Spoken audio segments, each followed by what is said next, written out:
Tak aja. Assalamualaikum warahmatullahi wabarakatuh. Eh, Baiklah, pada video kali ini kami akan mempresentasikan materi mengenai komponen kognitif dari emosi. Sebelumnya, perkenalkan kami dari kelompok 3, yang anggotakan saya Anissa Latifah, dari rekan-rekan saya ada Aziza Hana, Nabila Syifa, Rahmatus Sadia, dan Yuha Laya. Baiklah, untuk materi pertama, eh, untuk submateri pertama yaitu mengenai persepsi dan emosi yang akan dijelaskan oleh Aziza. Kepada Aziza, disilakan. Baik, terima kasih moderator. Di sini saya akan menjelaskan mengenai apa itu persepsi dan emosi dan bagaimana hubungannya. Persepsi merupakan proses di mana kita menafsirkan informasi yang kita terima dari lingkungan sekitar. Nah, proses ini nantinya akan dipengaruhi oleh beberapa faktor yang dapat dibagi menjadi dua kategori utama. Yang pertama itu ada faktor internal dan faktor eksternal. Nah, dari faktor internal itu sendiri ada emosi dan pengalaman, yang dimana emosi kita dapat mempengaruhi cara kita menafsirkan informasi. Contohnya yaitu jika kita merasa bahagia, kita mungkin lebih cenderung menafsirkan situasi dengan cara yang positif. Nah, sebaliknya jika kita merasa sedih atau marah, kita mungkin menafsirkan situasi dengan cara yang lebih negatif juga. Kemudian dari faktor internal ini ada pengalaman, yang dimana pengalaman hidup kita membentuk cara kita melihat dunia. Misalnya, seseorang yang pernah mengalami kecelakaan mobil mungkin lebih waspada dan cemas saat mengemudi dibandingkan dengan seseorang yang tidak pernah mengalami hal demikian. Kemudian, persepsi ini mempunyai faktor eksternal juga. Yang pertama itu ada lingkungan, yang dimana lingkungan fisik kita juga mempengaruhi persepsi. Nah, misalnya pencahayaan yang buruk nanti itu atau kebisingan yang tinggi yang kita dengar dapat mengganggu cara kita memproses informasi. Kemudian yang kedua ada budaya, yang dimana budaya tempat kita dibesarkan akan mempengaruhi cara kita menafsirkan berbagai situasi. Contohnya, dalam beberapa budaya, kontak mata dianggap sebagai tanda kejujuran dan perhatian. Nah, sementara dalam budaya lain itu bisa dianggap sebagai tanda ketidaksopanan. Nah, kemudian ada emosi. Emosi merupakan reaksi alami yang muncul sebagai respon terhadap cara kita menafsirkan atau memahami suatu peristiwa. Nah, bagaimana bentuk emosi itu terjadi? Yang pertama ada persepsi peristiwa, yang dimana ketika kita mengalami suatu peristiwa, otak kita segera menafsirkan apa yang terjadi. Contohnya, jika kita melihat seekor anjing besar berlari ke arah kita, maka otak kita akan menilai situasi yang tersebut. Kemudian, ada penilaian kognitif, yang dimana berdasarkan penilaian ini, kita membuat keputusan cepat tentang apakah situasi tersebut mengancam, menyenangkan, atau netral. Kemudian, penilaian ini dipengaruhi oleh pengalaman sebelumnya, keyakinan, dan konteks situasi. Kemudian ada reaksi emosional, di mana setelah penilaian kognitif, kita merasakan emosi tertentu. Misalnya, jika kita menilai anjing tersebut sebagai ancaman bagi kita, maka kita mungkin merasa takut. Nah, jika kita menilai anjing tersebut sebagai hewan peliharaan yang ramah, mungkin kita juga merasa senang. Kemudian persepsi ini kan hasil langsung dari pola pikir. Nah, di mana kita menafsirkan segala sesuatu ini, apa yang kita lihat dan apa yang kita alami sebagai yang saya jelaskan sebelumnya. Kemudian, setelah persepsi itu terbentuk, maka ia akan memicu emosi tertentu. Nah, misalnya jika seseorang memiliki persepsi bahwa ia berhasil dalam suatu tugas, maka emosi yang timbul mungkin berupa kebanggaan atau kebahagiaannya. Sebaliknya, jika persepsi seseorang adalah bahwa ia merasa gagal, mungkin emosi yang muncul berupa kecemasan atau frustasi. Kemudian, emosi ini penting juga karena mereka sering menjadi pendorong utama dalam menentukan bagaimana kita bertindak nantinya. Nah, selanjutnya nanti ada beberapa faktor yang akan disampaikan oleh rekan saya. Saya kembalikan kepada moderator. Baik, terima kasih Aziza. Selanjutnya, submateri mengenai pengaruh emosi terhadap sikap dan penilaian yang akan dijelaskan oleh Rahma. Kak Rahma, disilakan.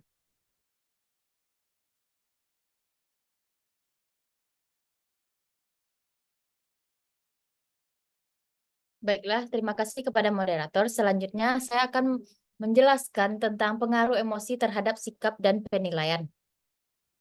Ada 4 aspek dari pengaruh emosi. Yang pertama, pengaruhnya emosi pada pengambilan keputusan.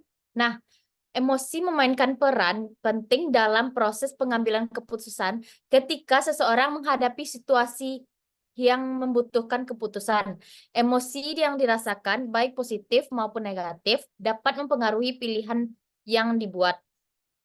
Misalnya, emosi positif seperti kebahagiaan dapat mendorong individu untuk mengambil resiko yang lebih besar. Sementara, emosi dapat menyebabkan penghindaran resiko. Penelitian menunjukkan bahwa emosi seringkali memberikan sinyal penting yang membentuk individu mengevaluasi opsi yang ada.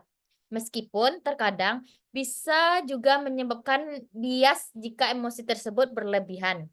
Selanjutnya, ada mood control and memory. Konsep ini merajuk pada kecenderungan individu untuk mengingat informasi yang konsisten dengan suasana hati mereka saat ini. Misalnya ketika seseorang merasa bahagia, mereka cenderung nih mengingat kenangan positif dan peristiwa menyenangkan dari masa lalu mereka. Sebaliknya, saat mereka sedih, kenangan negatif lebih mudah diingat. Ini menunjukkan bahwa emosi tidak hanya mempengaruhi bagaimana kita merasakan saat ini, tetapi juga cara kita menegaskan dan menginterpretasikan informasi dari pengalaman sebelumnya, yang pada dirinya dapat mempengaruhi penilaian sikap terhadap situasi baru. Selanjutnya, penilaian dan persepsi. Selanjutnya ada penilaian dan persepsi. Emosi juga mempengaruhi bagaimana kita menilai orang lain dan situasi. Ketika ada keadaan emosi tertentu, cara kita memandang lingkungan sekitar bisa menjadi terdistorsi. Misalnya, seorang yang merasa marah mungkin menilai tindakan orang lain tersebut lebih agresif dibandingkan jika mereka netral atau bahagia. Selain itu, emosi dapat mempengaruhi persepsi terhadap risiko manfaat, sehingga dapat mengubah cara kita melihat situasi dan membuat penilaian yang berbeda. Selanjutnya ada sikap dan perilaku. Emosi berperan besar dalam membentuk sikap dan perilaku kita. Sikap positif terhadap suatu hal seringkali dipicu oleh emosi positif. Sementara emosi positif dapat menghasilkan sikap negatif. Contohnya, jika seseorang merasa terinspirasi atau bersemangat tentang sesuatu isu sosial, mereka lebih mungkin terlibat dalam aktivitas persosialan.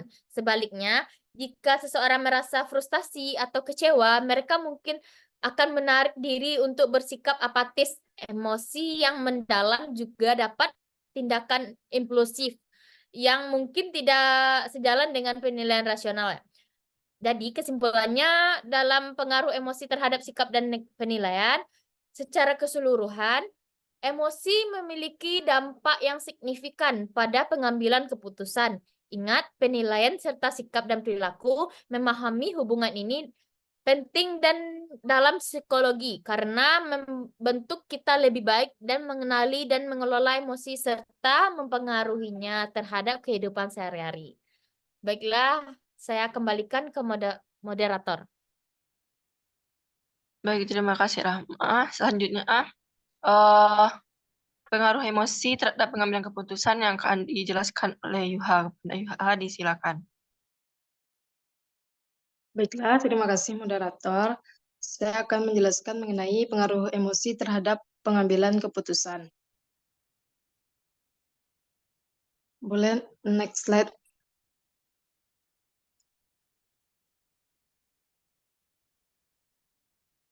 Nah, jadi pengaruh emosi terhadap pengambilan keputusan ini sangat berpengaruh ya, karena emosi ini mempengaruhi kita dalam memproses informasi. Jadi ketika seseorang itu suasana hatinya itu positif, maka dia juga fokus pada informasi yang mendukung keputusan mereka. Begitu juga dengan sebaliknya, jika suasana hatinya negatif, orang juga mungkin untuk menganalisis informasi secara kritis dan mempertimbangkan kemungkinan hasil negatif. Jadi memahami peran emosi dalam pengambilan keputusan dapat membantu kita membuat pilihan yang lebih bijaksana. Contohnya, emosi seperti takut atau cemas itu cenderung membuat seseorang lebih berhati-hati dan menghindari risiko. Sebaliknya, jika seorang emosinya itu positif seperti kegembiraan atau optimisme, dapat mendorong seseorang untuk lebih berani mengambil risiko. Nah, kalau seseorang dalam situasinya mengalami tekanan, emosi kuat dapat mempercepat proses pengambilan keputusan. Tetapi ini bisa berisiko jika keputusan diambil tanpa pertimbangan yang matang. Nah, emosi juga dapat dikaitkan dengan memori dan pengalaman sebelumnya. Jika emosi yang terkait dengan pengalaman masa lalu juga bisa itu mempengaruhi keputusan di masa depannya.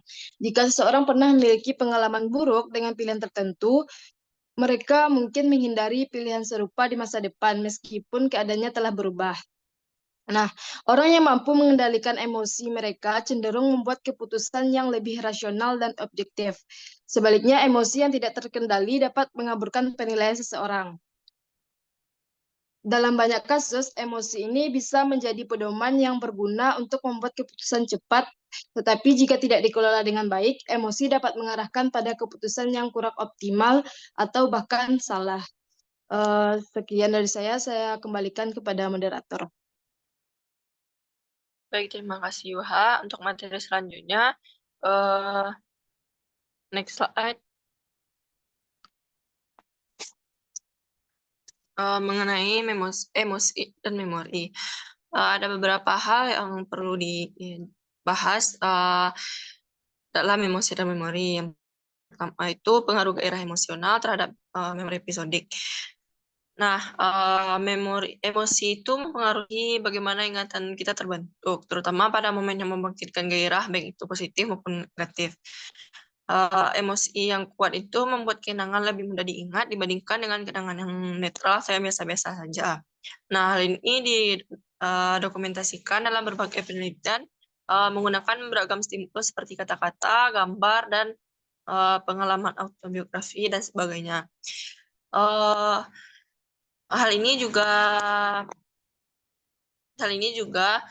terlihat dalam ingatan jangka panjang karena dalam ingatan jangka panjang karena di sini mengambil peran pengaruh emosi dalam proses pengkodean dan konsolidasi memori.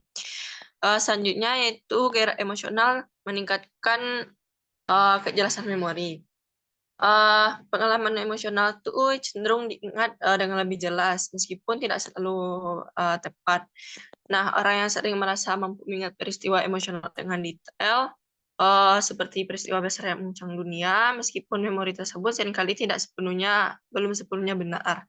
Nah, memori ini dikenal sebagai ingatan kilat. Meskipun jarang, hal ini memperlihatkan bahwa emosi itu meningkatkan kejelasan subjektif ingatan. Nah, selanjutnya yaitu gairah emosional menghasilkan manfaat memori selektif. Gairah emosional ini memberikan manfaat selektif pada ingatan, di mana hanya beberapa detail peristiwa yang diingat, sementara yang lainnya bisa hilang atau terdistorsi. Meskipun ingatan emosional yang dirasakan dengan keyakinan tinggi, pada penelitian-penelitian menunjukkan bahwa memori ini rentan terhadap distorsi dan lupa. Hal ini menunjukkan bahwa emosi lebih meningkatkan memori untuk komponen tertentu daripada detail suatu kejadian atau peristiwa. Nah,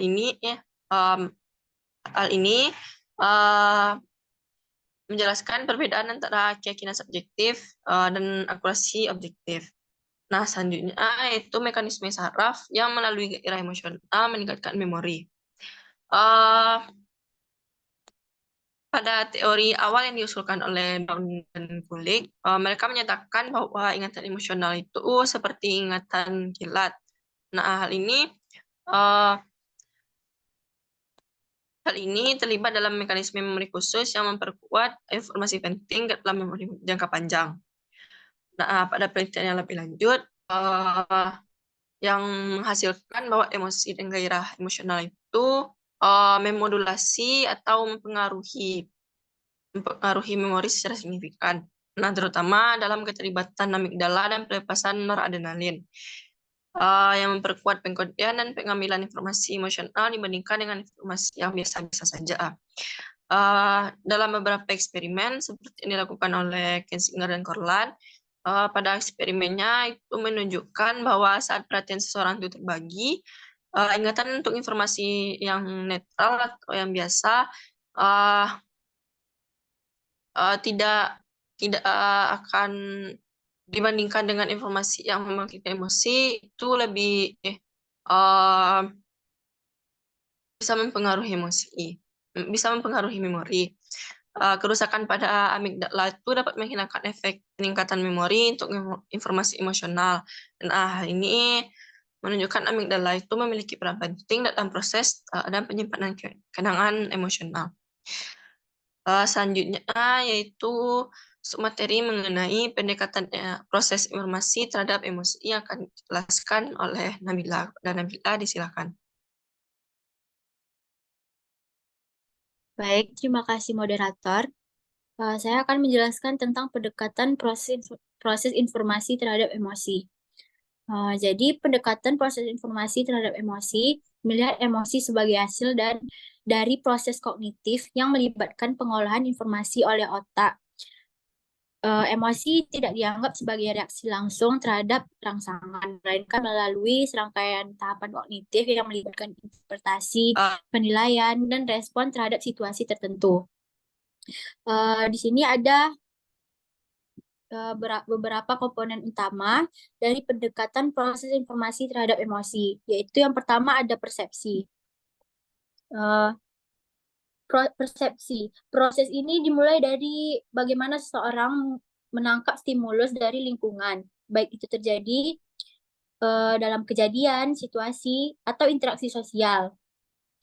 Stimulus ini bisa berupa sesuatu yang terlihat, terdengar, atau dialami secara langsung. Yang kedua ada penilaian kognitif. Setelah stimulus diterima, otak melakukan penilaian kognitif. Seseorang menilai apakah stimulus tersebut mengancam, menguntungkan, netral, atau relevan dengan tujuan atau nilai pribadi penilaian. Penilaian ini sangat penting karena menentukan jenis emosi yang akan muncul. Misalnya jika di sebuah situasi dinilai sebagai ancaman, maka emosi seperti takut atau marah mungkin akan muncul. Yang ketiga ada pemrosesan informasi secara otomatis dan terencana. Ada dua jenis pemrosesan informasi dalam menghadapi emosi, dalam otomatis dan terencana. Pemrosesan otomatis terjadi dengan cepat dan tanpa banyak usaha sadar. Sedangkan pemrosesan terencana memerlukan perhatian lebih dan pemikiran yang lebih mendalam. Misalnya reaksi takut terhadap ancaman fisik bisa terjadi secara otomatis. Sementara rasa bersalah mungkin muncul setelah penilaian yang lebih mendalam. Yang keempat ada respon emosional. Setelah penilaian dilakukan, emosi terbentuk dan menghasilkan respon emosional yang meliputi reaksi fisik, misalnya jantung berdebar, otot tegang, ekspresi wajah, dan perubahan psikologis. Emosi yang muncul akan bergantung pada bagaimana stimulus tersebut diproses dan dinilai. Yang kelima ada regulasi emosi. Proses ini melibatkan kemampuan individu untuk mengendalikan atau mengatur emosi yang muncul. Ini bisa meliputi pengendalian intensitas emosi, durasi, atau bahkan mencoba mengubah jenis emosi yang dirasakan melalui berbagai strategi kognitif seperti penilaian ulang atau distraksi. Yang terakhir ada pengaruh umpan balik. Pengalaman emosi akan mempengaruhi cara seseorang memproses informasi di masa mendatang. Misalnya, pengalaman trauma bisa membuat seseorang lebih sensitif terhadap ancaman, yaitu mengubah cara mereka menilai situasi dan memicu respon emosional yang lebih cepat atau lebih intens. Dari secara keseluruhan, pendekatan proses informasi terhadap emosi menekankan bahwa emosi bukan hanya hasil dari respon otomatis, tetapi juga dari penilaian dan pemrosesan kognitif. Ini memberi ruang bagi strategi untuk mengelola emosi melalui perubahan cara kita memproses informasi dan merespon situasi. Sekian dari saya kembalikan kepada moderator. Baik, terima kasih Nabila. Eh, Untuk selanjutnya, kami akan menjelaskan mengenai isi dari video yang ada di e-learning. Nah, untuk video pertama, itu membahas tentang pertanyaan mendasar tentang emosi yang diajukan oleh William James lebih dari 100 tahun yang lalu. Serta perhatian filosof seperti Socrates dan Plato terhadap hubungan antara akal dan emosi. Nah, Socrates menggambarkan akal itu sebagai penguasaan atas emosi, sementara Plato mengaitkannya dengan mengaitkan cinta dengan akal. Aristoteles mencantumkan berbagai emosi, tetapi tidak menganalisisnya secara mendalam. Dalam sejarah, para sejarawan Romawi melihat emosi sebagai kesalahan konseptual yang dapat menyebabkan kesengsaraan. Dan emosi sering dikaitkan dengan etika serta ajaran Kristen. Dalam psikologi, emosi didefinisikan sebagai keadaan kompleks yang mempengaruhi fisik dan psikologis dengan 3 teori utama. Yang pertama itu fisiologis, yang kedua neurologis, dan yang ketiga itu kognitif. Charles Darwin berpendapat bahwa emosi itu berfungsi untuk bertahan hidup, sementara William James dan Carl Lang menyatakan bahwa emosi muncul dari reaksi fisiologis terhadap peristiwa. Selanjutnya, teori penangkap dari Kenan Barth menunjukkan bahwa respon fisiologis dapat menghasilkan emosi yang berbeda tergantung pada interpretasi individu.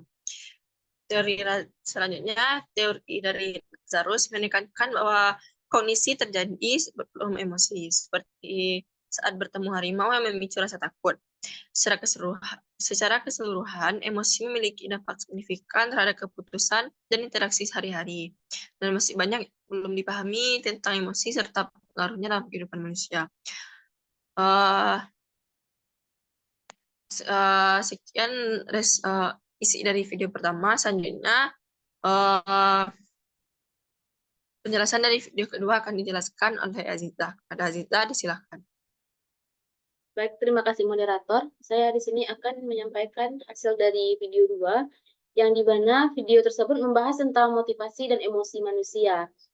Di dalam video tersebut, motivasi didefinisikan sebagai dorongan yang mengarahkan perilaku dengan tipe biologis, kognitif, dan sosial. Nah, beberapa teori motivasi yang dijelaskan termasuk teori naluri. Teori nalurinya yang berfokus pada pemrograman perilaku bawaan, yang dimana teori reduksi dorongan yang menekankan pengurangan dorongan fisiologis, teori gairah yang menggambarkan pencarian untuk meningkatkan rasa ingin tahu, dan hierarki kebutuhan oleh Maslow yang menunjukkan urutan pemenuhan kebutuhan manusia dari fisiologis hingga aktualisasi diri. Nah, di dalam video tersebut, emosi didefinisikan sebagai respon terhadap rangsangan yang melibatkan reaksi fisiologis, ekspresi, dan kognisi. Teori emosi yang dibahas mencakup teori James Lang yang menyatakan bahwa reaksi fisiologis mendahului bela-belaan emosi teori. Kemudian teori Cannon-Berg yang menegaskan bahwa keduanya terjadi bersamaan, dan teori Schechter yang menambahkan analisis kognitif dalam proses pelabelan emosi. Nah, memahami teori ini juga dapat membantu kita menjelaskan tindakan dan perasaan dalam kehidupan kita sehari-hari. Baik, saya kembalikan kepada moderator.